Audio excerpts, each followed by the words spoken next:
Maikling tabuan ng No Limit Tangere.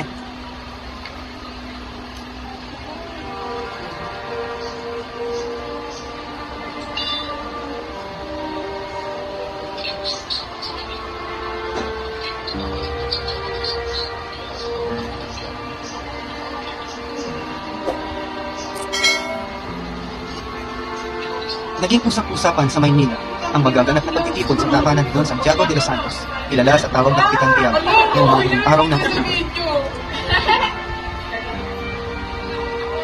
Ito ay isang hapunan na dadaluhan ng mga kilalang tao. Makikita ang kanyang tahanan sa daang paligid na karating ng Ilog Pasig.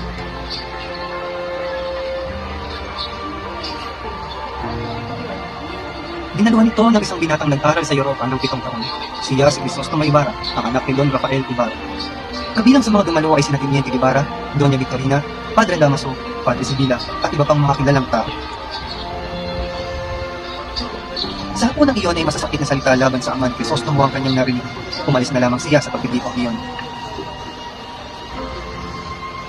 Sa liwasan ng bilundok, naabutan ni Teniente Guevara si Crisostomo.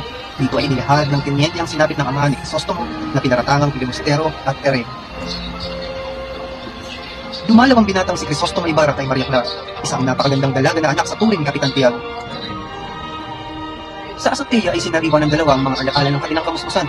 Pinakita ni Crisostomo Ibarra ang dahon ng sambong na alaala niya kay Maria Clara. At inilabas naman ni Maria Clara ang sulat ng binata bago ito umalis. Araw ng mga patay, hinanap ni Crisostomo Ibarra ang libingan ng kanyang ama.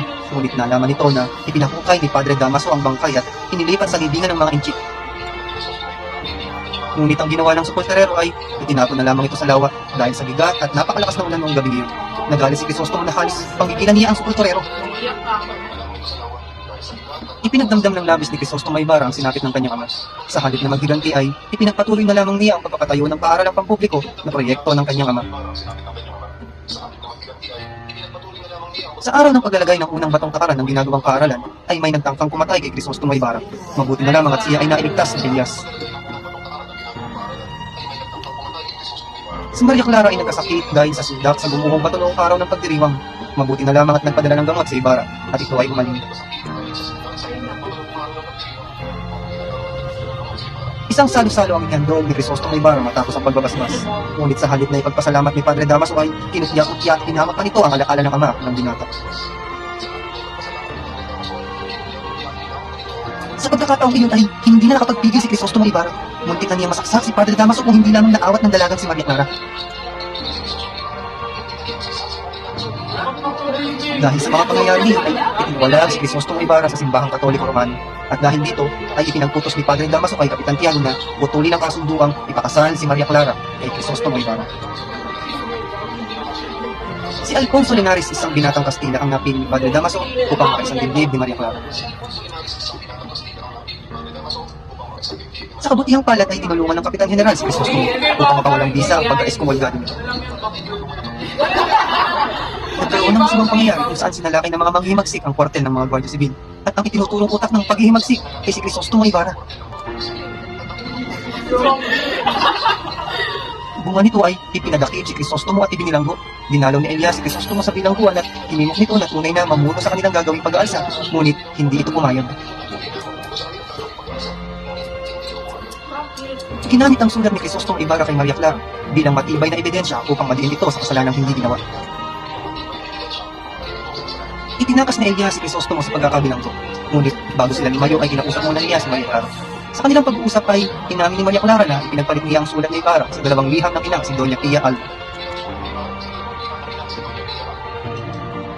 Sa liham na ito ay nalaman ni Maria Clara ang kanyang tunay na ama ay si Padre Damaso. Sinabi ng dalaga na pakakasal siya kay Linares upang makitago ang lihim ng ina, ngunit si Crisostomo ang kanyang tanging mamahalin. Pagkatapos makapag-usap ang magkasintahan ay tumakas sina Crisostomo at Elias sa mga tumutugis na Gwardiya Sibil.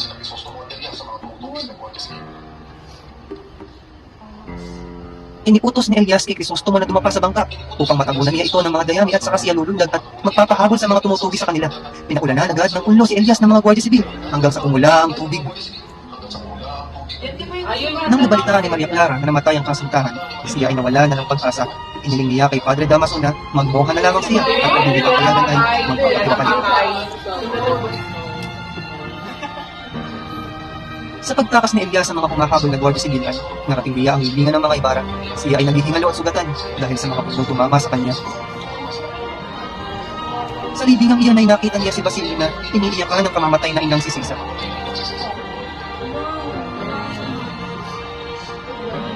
Tinawag ni Elias si Basilio. Sinabi ni Elias sa bata na sunugin ang kanyang bangkay kasama ang bangkay ng kanyang ina. Sinabi rin ni Elias na humukay sa pag-ipon at may makikita siyang kayamanan.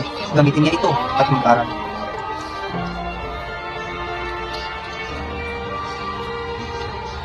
Pag managutan ang hininga sa Elias ay tumanang ito sa silangan at nagbika. Mamamatay akong hindi man lamang namasdan ng manimling na bukaliwayway sa aking inang bayan. Kayong makakikita, batiin mo siya at huwag kaliligtaan ang mga nalugmok sa dilim ng gabi. Paalam! Hanggang sa muli! Oops! Huwag kayo mag-subscribe! Salamat! Okay, tapos na ang pagtatanggap. Bye! Bang!